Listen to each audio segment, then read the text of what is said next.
Hello everyone, this is me, Mr. Ibrar Ahmed is here. तो आज जिस topic पे हम डिस्कशन करने जा रहे हैं वो है APA ethical principle standards for psychological research.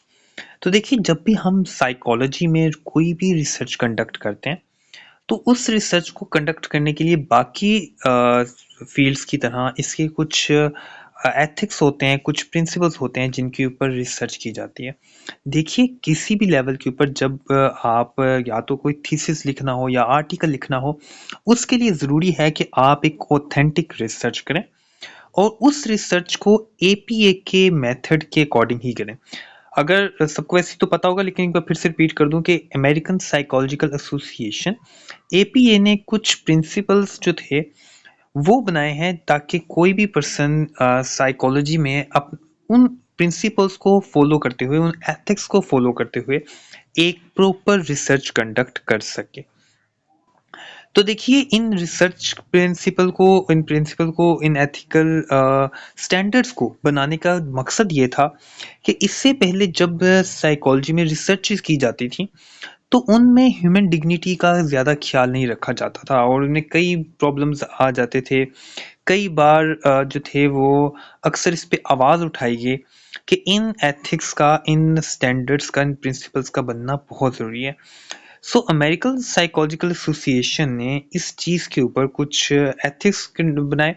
हम उनको आसान लफ्ज़ों में समझने की भरपूर कोशिश करेंगे और कोशिश करूँगा कि आपको उसकी डिटेल एक्सप्लेनेशन भी साथ-साथ दे सकूँ। तो आइए सबसे पहले हम इंट्रोडक्शन कर लेते हैं कि एथिक्स जो हैं, ethics are important concern in the field of psychology, particularly as it's related to the therapy and research। देखिए, एथिक्स को हम उर्दू ज़ुबान में सादा लफ्ज़ों में अखलाकियात भी कहते हैं, जो कि साइकोलॉजी के अंदर सबसे इम्पोर्टेंट कंसर्न है, जिसको जो कि हमारी किसी भी तरह की थेरेपी के अंदर जो हम अपने क्लाइंट के ऊपर करते हैं, ये जो भी कोई साइकोलॉजिकल रिसर्च करते हैं, उसके अंदर ये एथिक्स बहुत इंपॉर्टेंट होते हैं। Working with patient and conducting the psychological research can pose a wide variety of ethical and moral issues that need to be addressed। देखिए, जब हम किसी पेशेंट के साथ काम कर रहे होते हैं, हमारे जितने भी, यानी कि कोई भी एक साइकोलॉजिकल पेशेंट होता है, या फिर जब हमने साइकोलॉजी के अंदर किसी भी टॉपिक के ऊपर कोई रिसर्च करनी है, कोई एक्सपेरिमेंट करना है, तो उसके अंदर बहुत सारे एथिकल और मॉरल इश्यूज आ जाते हैं जिनका एड्रेस होना बड़ा ज़रूरी है। और अमेरिकन साइकोलॉजिकल एसोसिएशन ने इस चीज़ के ऊपर कुछ कोड ऑफ कंडक्ट मुतारफ़ करवाए थे। आइए चलते आगे और देखते हैं कि सबसे पहले ये कोड ऑफ कंडक्ट किस ईयर के अंदर बताए गए थे। The APA first publish their ethics in the 1953 and has been updated it in many times. देखिए, 1953 के अंदर फर्स्ट टाइम ये एथिक्स को मुतारफ़ करवाया गया और वक़्त के लिहाज से, ज़रूरत के लिहाज से, जैसे-जैसे जो है दौर तरक्की करता गया, उन एथिक्स के अंदर चेंजेस की जाते रहे। अगर हम बात करें इसके वर्जन्स की, तो उसके अंदर बहुत सारे वर्जन मुतारफ़ करवाए गए, which introduced the distinction between the principle and the standard was developed in the 2002 and later amended in 2010 and 2016। तो आपने देखा होगा कि 2002 के अंदर, 1953 के बाद कोड ऑफ कंडक्ट के अंदर थोड़े से चेंजेस किए गए, फिर 2010 में एंड लास्ट टाइम 2016 के अंदर। तो एपीए जो है उसने कुछ की प्रिंसिपल्स और एथिकल स्टैंडर्ड्स जो हैं उनको कंपोज किया है। The principles intended as the guide to help inspire psychologists as they work in their profession, whether they are working in mental health, in research or business। तो देखिए, ये psychological principle जो हैं वो जो साइकोलॉजिस्ट हैं जो कि कुछ रिसर्च करना चाहते हैं, अपनी प्रोफेशन के अंदर कुछ काम करना चाहते हैं क्लाइंट के साथ थेरेपी में, इसके अलावा रिसर्च करना चाहते हैं और कोई सी बिजनेस के अंदर जब हमने कोई रिसर्च करनी है या फिर हमने ह्यूमन रिसोर्स मैनेजमेंट के अंदर कोई रिसर्च करनी है, तो उसके अंदर ये कोड ऑफ कंडक्ट, ये प्रिंसिपल जो है वो काफ़ी हेल्पफुल साबित होते हैं। These ethics applies only to the psychologist activities that are the part of the scientific education and professional roles as psychologist। ठीक है, तो अब ये एथिकल प्रिंसिपल जो है अप्लाई किन पे होते हैं, ये साइकोलॉजिस्ट पे अप्लाई होते हैं जो कि मुख्तलिफ एक्टिविटीज का साइंटिफिक एजुकेशन और प्रोफेशनल एक्टिविटीज का पार्ट होते हैं।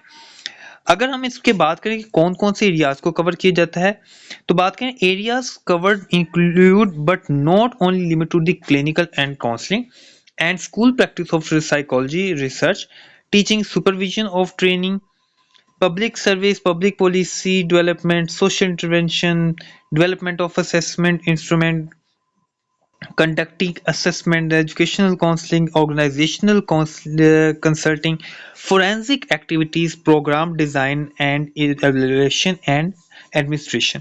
तो ये वो सारी फील्ड हैं जिनके अंदर इन सब का इस्तेमाल किया जाता है। अब हम आगे चलते हैं, इसके 5 प्रिंसिपल्स कौन से, इन 5 प्रिंसिपल्स को आपने अच्छे से याद कर लेना है और ये बहुत इंपॉर्टेंट होते हैं। इनके नाम मैंने प्रिंसिपल ए बी सी ई और इसके बाद जो है वो ई के लिहाज से इनको मेंशन किया हुआ है। अगर हम बात करें बेनिफिट्स एंड नॉन बेनिफिट्स की, तो ये हमारे पास है प्रिंसिपल ए। अगर हम बात करें प्रिंसिपल बी की, तो ये फिडेलिटी एंड रिस्पॉन्सिबिलिटी है। प्रिंसिपल जो सी है वो है इंटेग्रिटी। प्रिंसिपल ई जो है वो है respect for people's right and dignity. देखिए, आपको मैं बताता चलूं कि यहाँ पर एक एथिकल प्रिंसिपल डी जो है वो मेंशन नहीं किया हुआ, जिसको हम यानी कि मेंशन करने की, जिसको आगे जाके मेंशन किया गया है और इसकी डिटेल एक्सप्लेनेशन भी साथ साथ दी गई है, जिसका नाम है डी है जस्टिस और ई हमारे पास है respect for people's right and dignity. तो आइए टॉपिक पर हम वापस चलते हैं।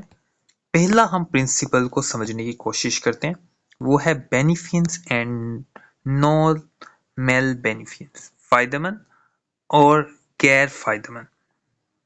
The first principle of ethical code states that psychologists should try to protect the rights and welfare of those with whom they work professionally। सबसे पहले और मोस्ट इम्पोर्टेंटली में जो प्रिंसिपल है वो ये है कि एक साइकोलॉजिस्ट को इस चीज़ का लाजमी ख्याल रखना चाहिए लोगों के राइट्स का और उनके वेलफेयर का जिनके साथ वो प्रोफेशनली काम कर रहे हैं। इसके अंदर बहुत सारे क्लाइंट्स शामिल हो सकते हैं, एनिमल्स भी शामिल हो सकते हैं और रिसर्च एक्सपेरिमेंट में शामिल होने वाले जो हमारे पास मुख्तलिफ तरह के पार्टिसिपेंट्स हैं, उन सब के हमने ह्यूमन राइट्स का पूरा ख्याल रखना। अगर जानवरों के ऊपर रिसर्च की जा रही है तो हमने एनिमल राइट्स का भी प्रॉपर ख्याल रखना, उनको नुकसान नहीं पहुंचाना, उनके लिए हमने फायदेमंद ही साबित होना है। This principle conduct psychologists to try to eliminate biases, affiliations and prejudice that might influence their work। तो ये प्रिंसिपल जो है साइकोलॉजिस्ट को रोकता है बायसनेस से, किसी जानिब तरफदारी करने से, किसी एक चीज़ से एसोसिएट होने से, या किसी भी तरह की हम कह सकते हैं प्रेजुडिस, जिसे दूसरे लफ्ज़ों में उर्दू जिसे हम तासुब भी कहते हैं, that might influence the work, जो कि उनके वर्क के ऊपर असरअंदाज हो सकता है। तो ये जो प्रिंसिपल है ये बहुत हेल्पफुल होता है किसी भी साइकोलॉजिस्ट के लिए और साइकोलॉजिस्ट को कोशिश करनी चाहिए कि वो बेनिफिट दे सके अपने काम के ज़रिए लोगों को और किसी भी पार्टिसिपेंट को नुकसान ना पहुंचाए। तो इन शॉर्ट हमने इसको कवर अप कर लिया है। अब हम चलते हैं सेकंड की तरफ। Fidelity and responsibility. The psychologist suggests that psychologists should participate in activity that enhance the ethical compliance and conduct of their colleagues, serving as mentor, taking part in peer review, and pointing out ethical concerns or misconduct are the example of how this principle might be put into action। तो देखिए, एक psychologist को चाहिए कि जो भी participant आपकी activities का पार्ट बन रहे हैं, आप वहां पर जो कुछ भी उन पे एक्सपेरिमेंट कंडक्ट कर रहे हैं या जो भी उनसे आंसर क्वेश्चंस कर रहे हैं, उसमें पूरी वफादारी और पूरी जिम्मेदारी का मुजाहरा करें। आपको कोशिश करनी चाहिए कि अगर आप एज अ मेंटोर हैं तो आप अपने जो भी आपके स्टूडेंट्स हैं या जो भी आपके जूनियर्स हैं आप उनको गाइड करें और आप किसी भी तरह की मिसकंडक्ट ना करें। इसके अलावा एक साइकोलॉजिस्ट को चाहिए कि वो एक रिलेशनशिप को एस्टेब्लिश करे, ट्रस्टवर्थी हो with those whom they work। ताकि देखिए जब हमारे पार्टिसिपेंट हमारे आते हैं हमसे किसी भी रिसर्च की हमारी हिस्सा बनते हैं, तो ये उनकी एक तरह की मेहरबानी होती है कि वो हमारी रिसर्च का पार्ट बन रहे हैं। तो हमें चाहिए कि हम इस मामले में पूरी ज़िम्मेदारी का मुज़ाहरा करें और उनके साथ एक अच्छा लिंक कायम करें, उनसे कुछ भी झूठ ना बोलें, उनके साथ प्रोफेशनली जो कुछ भी बातचीत करें या जो कुछ भी उनके साथ टॉपिक पर डिस्कशन करें, वो बिल्कुल ट्रस्टवर्थी हो और उसमें कुछ भी एक तरह की बायसनेस ना हो। आगे they are aware of their professional and scientific responsibilities to society and to specific communities in which they work. तो देखिए एक साइकोलॉजिस्ट जो किसी भी एरिया में किसी भी कम्युनिटी में काम कर रहा है उसको ये प्रोफेशनल एथिक्स के बारे में पता होना चाहिए कि उसने उनके साथ पूरी वफादारी के साथ जिम्मेदारी के साथ काम करना, उनके साथ सच बोलना है, उनके साथ उनको पूरा एतमाद में लेना है। आगे चल के इसकी मजीद डिटेल भी हम डिस्कशन करेंगे। इसके अलावा अगर हम बात करते हैं अपने थर्ड प्रिंसिपल की तरफ वापस आते हैं, तो ये है हमारे पास इंटेग्रिटी, जिसे हम कहते हैं दयानतदारी और ईमानदारी से सर्च करनी है। अपनी रिसर्च को ठीक साबित करवाने के लिए किसी भी तरह का झूठ नहीं बोलना, किसी भी तरह के अंदर आपने धोखा नहीं देना, या अगर आपके रिसर्च के रिजल्ट अच्छे नहीं आए तो उसमें आपने किसी भी तरह की धोखा देकर उसके गलत नतायज आपने पब्लिश नहीं करने। पूरी रिलायबिलिटी का, पूरी वैलिडिटी का भरपूर ख्याल रखना है। तो अगर हम इसको थोड़ा सा पढ़ भी लें तो in research and practice psychologist should never attempt to deceive or misrepresent. एक साइकोलॉजिस्ट को बिल्कुल भी धोखा नहीं देना चाहिए और किसी भी तरह की मिस रिप्रेजेंटेशन नहीं देनी चाहिए जो कि वो चीज़ हुई ही ना हो। In research, deception involves misleading or manipulating result in some way to achieve desired outcome। For example अगर मैं चाहता हूँ कि मेरी रिसर्च के नतायज अच्छे हैं और अगर वो रिसर्च करने पर वो नतायज अच्छे नहीं आ रहे, तो मेरी ये जिम्मेदारी है कि मैं जो ओरिजिनल नतायज हैं उनको ही पब्लिश करूँ, बजाय इसके कि मैं धोखा देकर गलत जो हैं इसके रिजल्ट पब्लिश कर दूँ। तो इसके लिए ज़रूरी भी होता है कि समटाइम एक साइकोलॉजिस्ट अपनी नई थेरेपी मुतारिफ कोई अपनी एक नई थ्योरी भी काम कर रहा है, तो उसको लगता है कि यहाँ पर कुछ इश्यूज आ रहे हैं, तो वो उन इश्यूज को रिजोल्व करने की बजाय गलत नताइज नशर करता है। तो ये एपीए के कायम करदा कोड ऑफ कंडक्ट के बिल्कुल अगेंस्ट है। एक साइकोलॉजिस्ट को पूरी कोशिश करनी चाहिए कि वो ट्रांसपेरेंट रहे, ईमानदारी से काम करे और अपनी प्रैक्टिस कंप्लीट करे। So when deception is used in research, psychologists must make effort to mitigate the effect। तो एक साइकोलॉजिस्ट को चाहिए कि जब कोई भी रिसर्च कर रहा हो रिसर्च तो उसके अंदर इस तरह के इफ़ेक्ट्स को कम करने की बल्कि इन तरह के जो भी इफ़ेक्ट्स हों उनको दूर करने की कोशिश करे। आगे हम चलते हैं प्रिंसिपल डी की जानिब, जो कि हम ऊपर लिखना भूल गए थे। तो ये है हमारे पास justice. In the broadest sense justice relate to the responsibility to be fair and impartial. देखिए एक साइकोलॉजिस्ट को चाहिए कि जो भी अपनी रिसर्च कंडक्ट कर रहा है उसमें पूरी इंसाफ के साथ, अपनी रिस्पॉन्सिबिलिटी के साथ और ईमानदारी से काम करे और उसमें किसी भी तरह की तरफदारी नहीं होना चाहिए। अगर हम बात करें इम्पार्शियल की, तो इम्पार्शियल में बायसनेस में जस्ट एक नाम का ही फ़र्क है, मतलब दोनों का सेम ही होता है कि किसी भी तरह की बायसनेस नहीं होनी चाहिए अपने रिजल्ट को सही कंडक्ट करवाने के लिए, सही साबित करने के लिए। इसके बाद this principle states that people have a right to access and benefit from the advance that have been made in the field of psychology। देखिए साइकोलॉजी की फील्ड के अंदर अगर आप कुछ भी समथिंग नया लेकर आते हैं तो उसके फ़ायदे लोगों तक पहुंचने चाहिए। वो अपने ज़ाती फ़ायदे के लिए कुछ भी ना तो रिसर्च कंडक्ट कर सकते हैं, ना ही उसको अपने फ़ायदे के लिए ज़्यादा यूज़ कर सकते हैं। द पॉइंट इज़ आपका फ़ायदा सिर्फ ये चीज़ है कि आपने अपने थीसिस पर काम किया और आपका असल मकसद जो है, जो आपका फ़ायदा है वो यही है कि लोग इससे फ़ायदा उठाएँ। तो देखिए अगर लोग फ़ायदा उठाएँगे तो समझ लीजिए यही चीज़ आपके लिए फ़ायदेमंद है। It is important for psychologist to treat people equally. देखिए किसी भी तरह की आप पर्सनल बायसनेस या समझ लीजिए कि चाहे लड़का-लड़की हो, चाहे गोरा हो, चाहे काला हो, कोई भी पर्सन हो, हमें सबको इक्वली ट्रीट करना है, सबको इक्वली सबसे क्वेश्चन आंसर करने हैं। अगर हम सर्वे कर रहे हैं, अगर एक्सपेरिमेंट कर रहे हैं, तो सबके साथ इक्वली ही ट्रीटमेंट उनको देना चाहिए, ताकि सही रिज़ल्ट जो हैं वो लोगों में पब्लिश हो सकें और सही रिज़ल्ट निकाले जा सकें। अब हम आते हैं प्रिंसिपल ई की जानिब। तो देखिए प्रिंसिपल ई जो है वो है respect for people's right and dignity, लोगों के हकूक और लोगों के वक़ार का एहतराम करना। एक साइकोलॉजिस्ट को चाहिए कि वो लोगों की डिग्निटी का, लोगों के वर्थ का ख्याल रखे और लोगों के प्राइवेसी का ख्याल रखे। अगर किसी ने कुछ आपसे पर्सनल इन्फॉर्मेशन शेयर की है तो पब्लिश ना करे। किसी भी तरह का यानी कि एक तरह की डिस्क्रिमिनेशन भी उसे क्रिएट नहीं करनी और कोशिश करनी है कॉन्फिडेंशियलिटी के साथ सेल्फ डिटर्मिनेशन भी हो। जितनी सेल्फ डिटर्मिनेशन अच्छी होगी, जितना वो पुरअज़म होगा, उतने बेहतर अंदाज से वो रिसर्च के नताइज निकालेगा। Psychologists should aware the special safeguard may be necessary to protect the rights and welfare of person or communities whose vulnerable impair the autonomous decision making। देखिए एक साइकोलॉजिस्ट को चाहिए कि लोगों की सेफ्टी का जिन लोगों के ऊपर वो सर्च कर रहा है, जिस कम्युनिटी के ऊपर कोई भी वो रिसर्च करने जा रहा है, तो खतरा हो कि यहाँ पर किसी भी तरह की मिस्टेक की वजह से नतायज गलत आ सकते हैं, या लोगों को नुकसान हो सकता है, या किसी भी तरह की लोगों को हार्म जो है पहुंच सकता है। तो ऐसी सब चीज़ों के लिए पहले से तैयार रहे।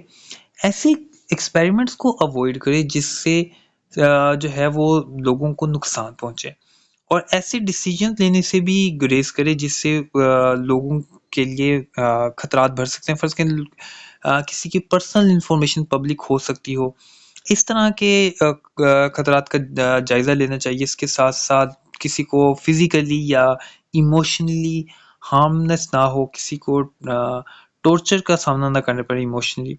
तो इन सब चीज़ों को मद्देनज़र रखना बहुत ज़रूरी है। Psychologists aware of and respect the culture, individual and role differences, including the based on the age, gender, identity, race, ethnicity, culture, national region, religion, disability, language, and socioeconomic status, and consider the factor when with the number of such groups। देखिए एक psychologist को चाहिए कि वो जहाँ पे search कर रहा है वो अपने कल्चर को, उन लोगों के कल्चर को मद्देनज़र रखे, उस इंडिविजुअल की जो है प्राइवेसी का ख्याल रखे, देखे कि जेंडर का ख्याल रखे, और इसके साथ-साथ उनकी आइडेंटिटी, उनकी रेस, उनकी नस्ल का, उनका कल्चर का, उनकी सकाफ़त का पूरा-पूरा ख्याल रखें। फॉर एग्ज़ाम्पल अगर आप पाकिस्तान में किसी जगह पे रिसर्च कर रहे हैं तो आपको इस सब चीज़ों का ख्याल रखना है कि यहाँ पर मुस्लिम कम्युनिटी के लोग ज़्यादा हैं, तो हमने अगर मुस्लिम गर्ल्स के ऊपर रिसर्च कर रहे हैं, तो उनके पर्दे का पूरा ख्याल रखना है। उनसे बातचीत करते हुए थोड़ी एहतियात बरतनी है। इसके अलावा हमें उनको मजबूर नहीं कर सकते कि वो अपने यानी कि किसी भी तरह के बिना हिजाब के हमारे सामने आएँ, या इसके साथ-साथ अगर आप किस अफ्रीका में रिसर्च कर रहे हैं, तो उनके सामने कोई भी ऐसी गैर अखलाकी बात नहीं करनी जिससे अफ्रीकन लोगों की जो है वो उनके सकाफत के भी अगेंस्ट हो, और उसके अलावा उनकी सेल्फ को नुकसान पहुंचे। तो देखिए हमने इन सब चीज़ों का भी ख्याल रखना है कि अगर अपने मिडिल क्लास के ऊपर सर्च कर रहे हैं, तो हमने उनके किसी भी तरह के कुछ ऐसे एक्सपेरिमेंट नहीं करने जिससे उनके पैसे लगें या उनको नुकसान हो बाद में। वो फ़र्ज़ करें कि आप किसी दवाई का एक्सपेरिमेंट करने जा रहे हैं, और अगर बंदा एक अफ़ोर्ड नहीं कर सकता कि वो दवाइयाँ ले सके आपके गलत एक्सपेरिमेंट के नताइज में, तो फिर हमें इन सब चीज़ों का ख्याल रखना चाहिए कि हमें अपनी कुछ भी तरह का इन सब चीज़ों को मद्देनज़र रखना है कि हम जिन लोगों के ऊपर रिसर्च कर रहे हैं, क्या वो एज़ अ ह्यूमन हम उनकी पूरी डिग्निटी का ख्याल रख रहे हैं। तो इस तरह के बहुत सारे इश्यूज़ हो सकते हैं, डिसेबिलिटी का भी, रिलीजन का भी। मुख्तलिफ रीजन से ताल्लुक़ रखने वाले लोगों के सामने हमने कोई भी ऐसी बात नहीं कहनी जो कि उनकी रिलीजन के अगेंस्ट हो, या उनकी समझ लीजिए कि उनकी सेल्फ को ठेस पहुँचाए। तो एक साइकोलॉजिस्ट को इन सब चीज़ों की रिस्पेक्ट करनी चाहिए, लोगों की प्राइवेसी का, कॉन्फिडेंशियलिटी का ख्याल रखना चाहिए, और जैसे कि एग्जाम्पल लिखो, for example people may have many specific concern related to their age, socio economic status, race, gender, religion, ethnicity and disability. तो अपना ढेर सारा ख्याल रखिएगा, दुआओं में याद रखिएगा।